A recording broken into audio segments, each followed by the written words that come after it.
Welcome everybody. People are coming into the room now. Thank you for waiting.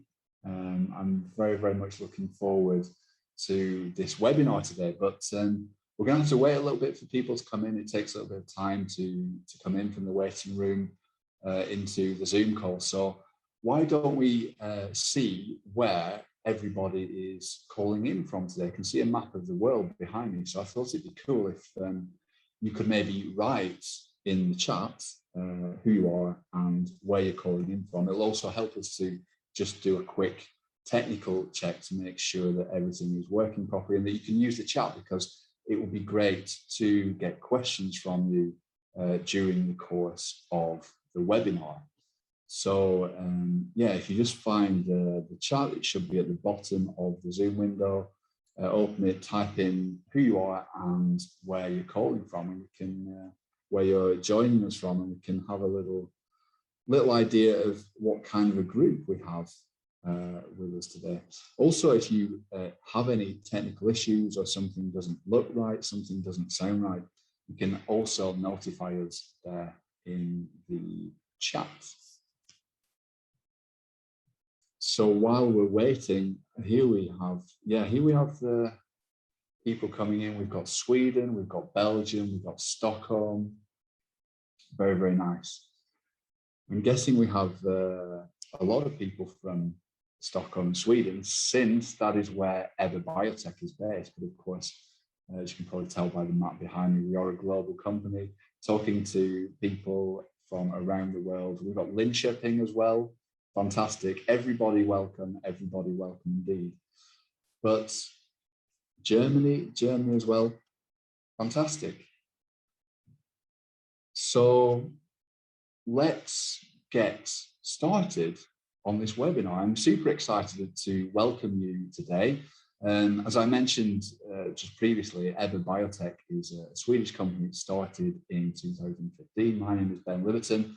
I'm extremely proud to be one of the co-founders here at Ebba, and it's very exciting to be back now to deliver some of this really exciting new research, new data that is coming from Ebba products. So Ebba is based on interdisciplinary collaboration. You know, we work a lot with biology, bioscience, but this wouldn't be possible without collaborations from lots and lots of different fields. And that is basically the philosophy that has allowed us to produce the products and to propel the company forward.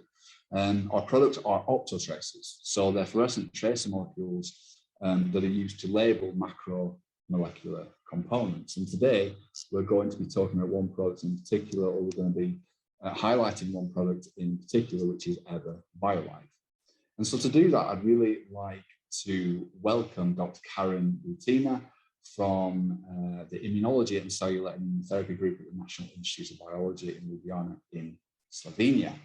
And what she's going to talk to you about today is her work from Karolinska Institute, where she was looking at Optotracers for bacterial visualization. Now, Karen is going to talk about Optotracers, and she's going to talk about molecules and have different names because that's how they were published. All of the Ebba Biotech products, all of the Optotracers, have different names, and they are the ones that we publish are the precursors to the products that we have today. So just bear that in mind when you're listening to the presentation.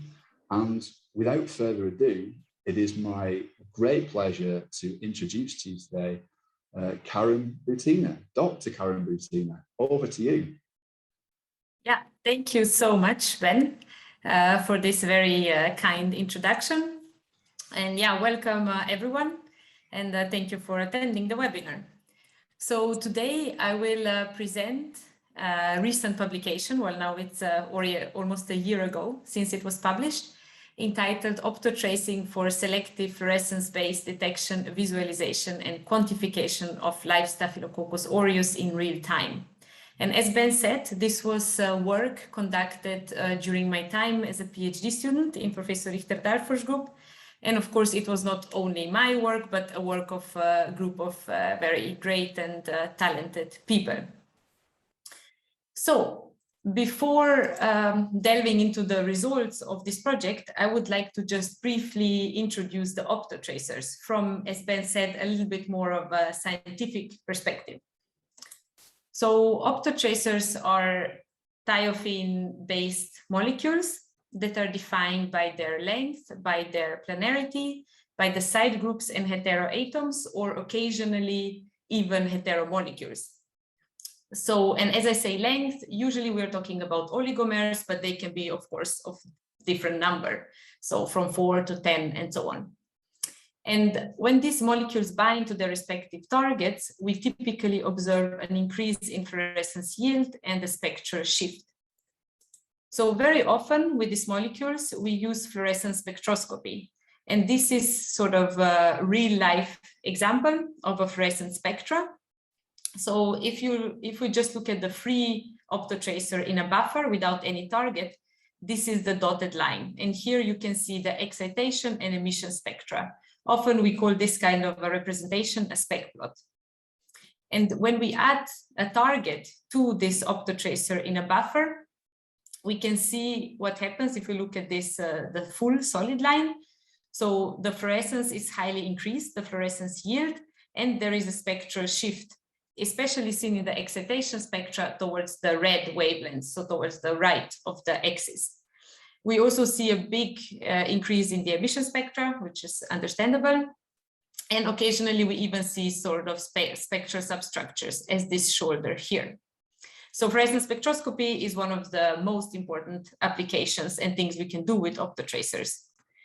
Another application is fluorescence microscopy. And here, because of their often low intrinsic fluorescence, Optotracers are extremely useful because they can simply be mixed in with the target and then no washing steps are needed.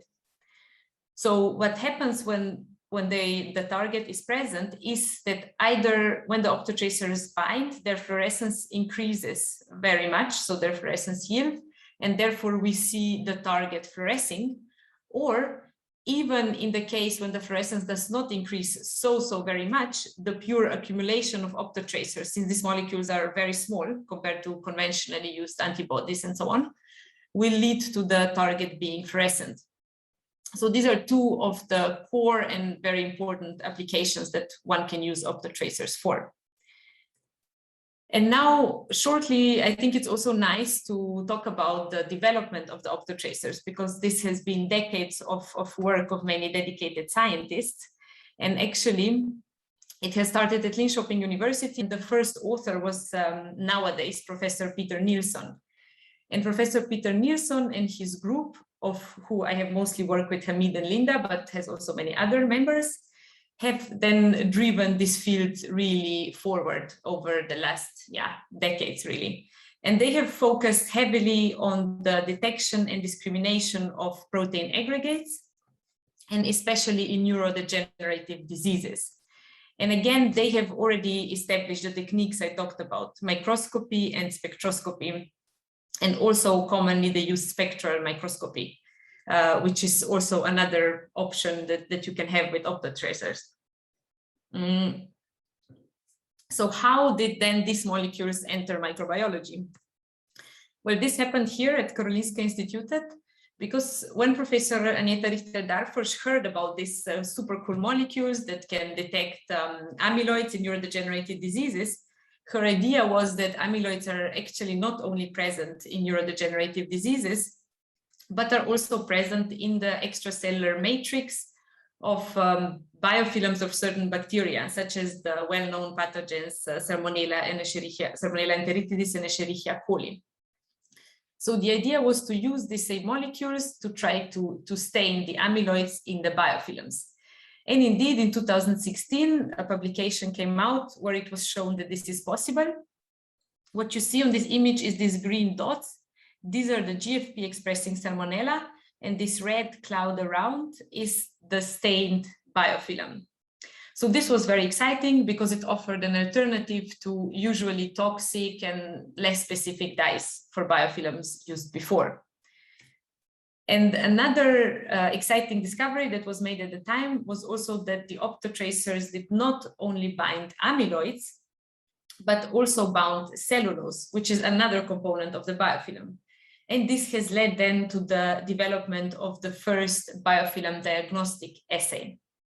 where it was shown that if the patient develops cellulose, this can actually be detected in urine because humans don't naturally produce cellulose. So this was very exciting.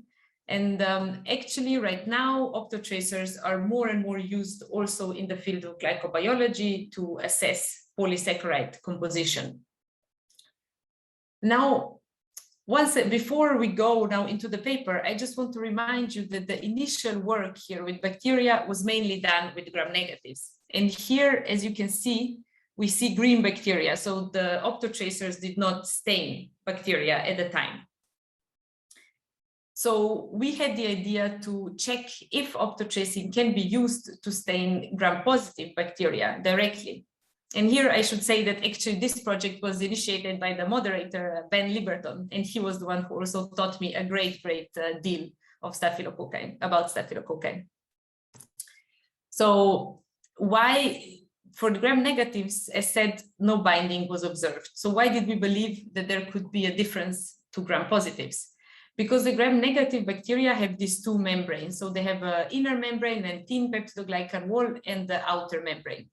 And gram-positive bacteria have a completely different cell envelope. So after the inner membrane, they have a very thick peptidoglycan wall, and this cell wall, they also have teichoic acids. So typically wall teichoic acids and lipoteichoic acids.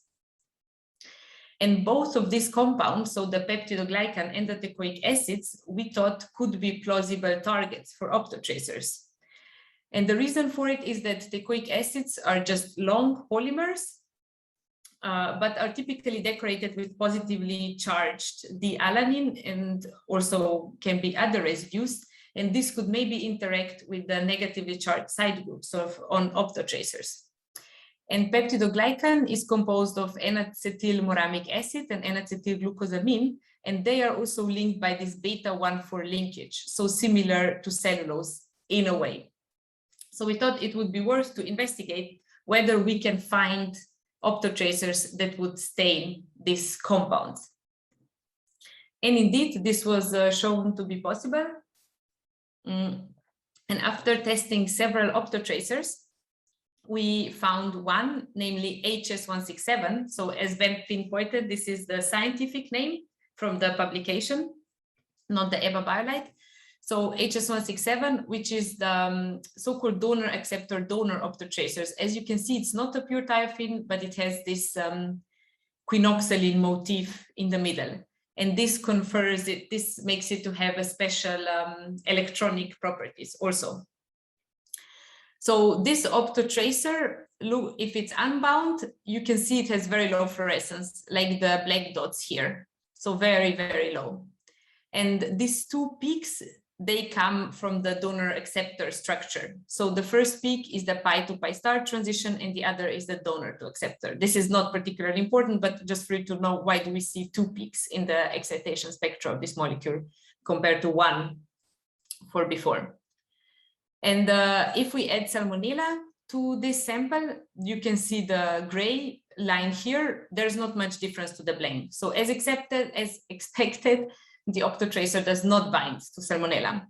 When we add Staphylococcus, however, then you see this very big increase in fluorescence in both, of course, the excitation and emission spectra.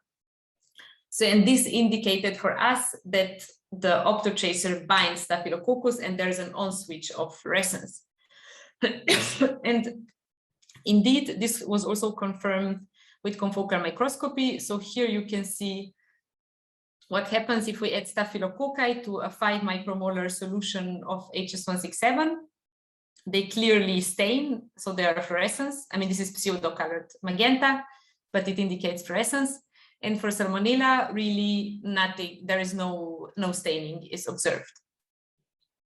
Okay, so this on switching of fluorescence, so to say, and the very low intrinsic fluorescence of this Optotracer made us wonder if we could develop applications where the Optotracers would actually be grown together with bacteria and be used to follow bacterial growth. And for this, one question was very important, and that is, if we grow bacteria together with the Optotracers, will the Optotracers affect bacterial growth in any way? And to investigate this, what we did was that we grew bacteria. So we took Salmonella and Staphylococcus aureus, and then also a species closely related to Staphylococcus aureus, Staphylococcus epidermidis. And we grew it in a buffered medium. We used a buffered TSB to keep the pH stable, with or without HS167. So we performed this in a plate reader, and what you can see, this is a schematic. Typically over time, we would see that the absorbance increases. So just a normal growth curve. And then we used a simple algorithm to extract the exponential phase. And from this, we could calculate the generation time. So when we calculated the generation time without the black dots or with HS167 at 5 micromolar concentrations, we could see that there's absolutely no difference. So HS167 seems to be inert and does not affect the growth rate of any of these bacteria, which was very good news and meant that it can be used actually for real-time applications. So then next, we monitored not only the absorbance, but also the fluorescence in the same time points. So that was typically every 15 minutes in a plate reader. And we extracted so from the exponential phase, from the growth curve, we extracted the exponential phase, and then we extracted the data points, the same points from the fluorescence measurements. And we could plot this so that we plotted the absorbance now on the x-axis and the fluorescence on the y-axis to examine if there's a correlation between these two. And here we obtained a slope.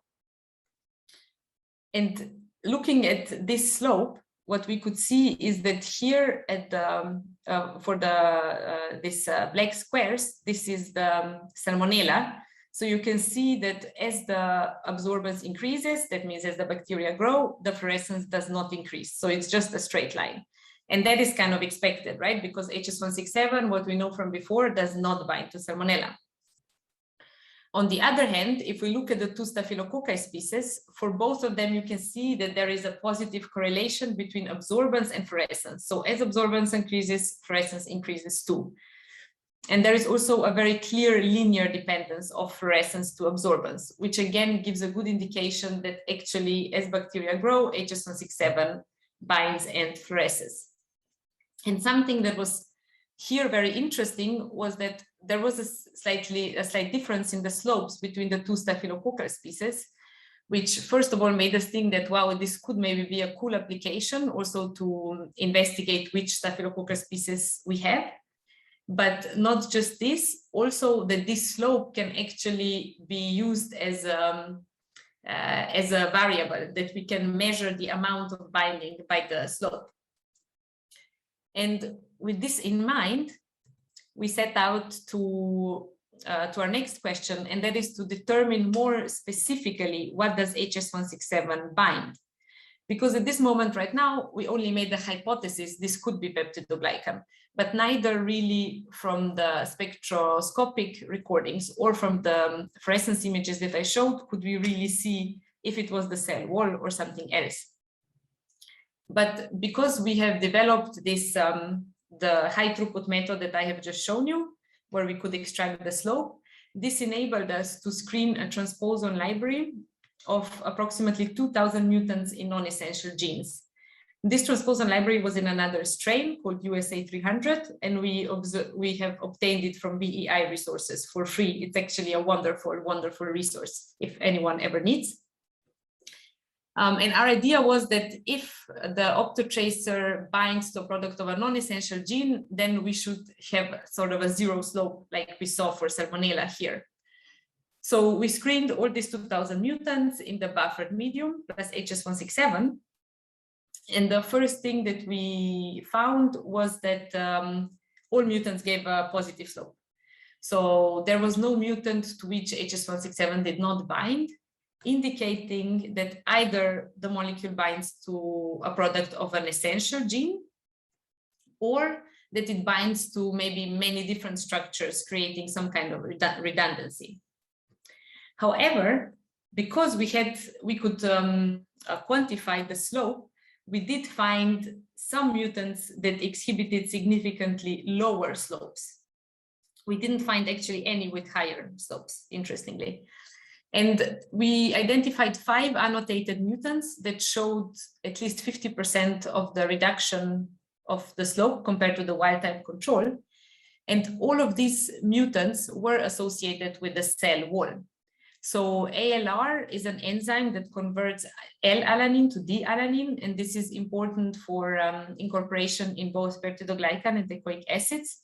ROT, or a repressor of toxins, upregulates several cell surface proteins during the exponential phase, and also upregulates the DLT operon, which is again required to put the alanine to peptidoglycan and teichoic acids. MEN-D is a mutant in menaquinone. So MEN-D is a gene required for menaquinone biosynthesis, and the mutant has been shown to have altered cell wall potential, or potential across the cell wall.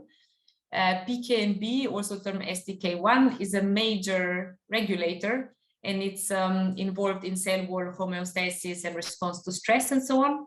And MUR-A, it's actually involved in peptidoglycan synthesis, and it has been shown that the mutant has less peptidoglycan. So from this, we concluded that we have had sort of good grounds to believe that really it is the cell wall that the HS167 targets. But we wanted to employ also other methods to confirm this. And to this end, we used microscopy. So first, we performed confocal microscopy of bacteria of Staphylococcus aureus that expressed intracellular GFP. And then to this bacteria, we added HS167. Sorry. And what you can see here is that you have this green in the middle, and on the outside, sort of the outer part seems to be magenta, and magenta is in this case the color for HS167 and the green for GFP. So again, it seemed that HS167 does stain the cell wall.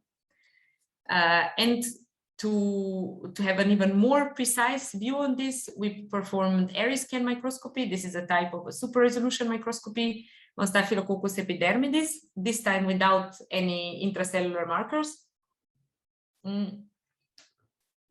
But again, I hope that you can agree that really the majority of the stain accumulates in the cell wall.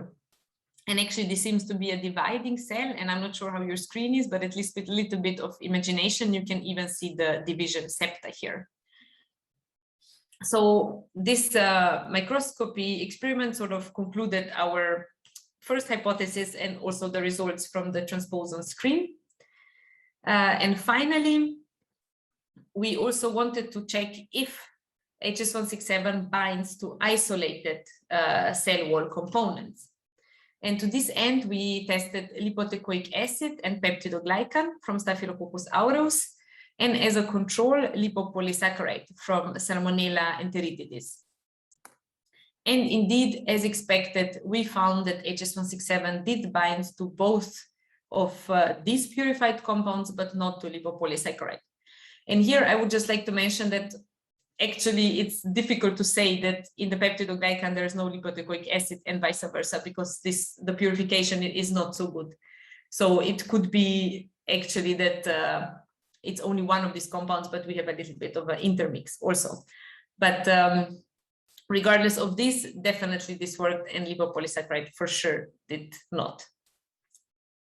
So knowing this, we were sort of thinking that, okay, peptidoglycan, it's a rather general structure in most of gram-positive bacteria. I mean, it can differ, of course, because of the bridge peptide, but at least the core composition is the same. And teichoic acids, again, we have some differences, but Staphylococcus aureus, for example, has lipoteichoic acids of group 1, and there are many other bacteria having the same lipoteichoic acids. So we were wondering if HS167, it's actually then just a general stain for all gram-positive bacteria.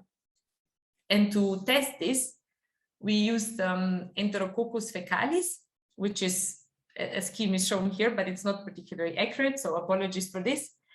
It's another gram-positive bacterium from the same class as Staphylococci, and it also has the same type 1 lipotecoic acids. So we performed real-time optotracing, and to our surprise, the optoplot looked more similar to Salmonella rather than to Staphylococcus aureus. So it seemed that Enterococcus fecalis that HS167 didn't bind Enterococcus fecalis in real time. And that was a little bit surprising. So we checked also with microscopy, and again, we found that if we mix Enterococcus and Staphylococcus, we can clearly see this pink Staphylococci and the unstained Enterococci. I hope you can distinguish them. It's these longer cells here. So this was a little bit confusing, so to say, and we were wondering, okay, if we know that the molecule does bind to purified compounds that are more or less the same, so how is it possible that it doesn't bind to bacteria itself? And what could be would be that maybe the environment on the bacteria, on Enterococcus fecalis, it's somehow different than on Staphylococcus aureus, that there is another component that we were not aware of that influences binding. And the first thing that we checked for was the charge, because maybe since the HS167, as you might recall, has anionic groups, maybe if Enterococcus would be much more negatively charged than Staphylococcus, this could lead to electrostatic repulsion. So we performed zeta potential measurements and found no difference. So actually, it's very seldom that this happens in research, but both of these experiments resulted in exactly the same average value of zeta potential, which was minus 21.5 millivolts. And to confirm this experiment, we also took the wild type USA 300 and 2 of the transposer mutants that showed lower binding. And again, here we saw no significant difference. So, okay, it didn't seem to be the charge.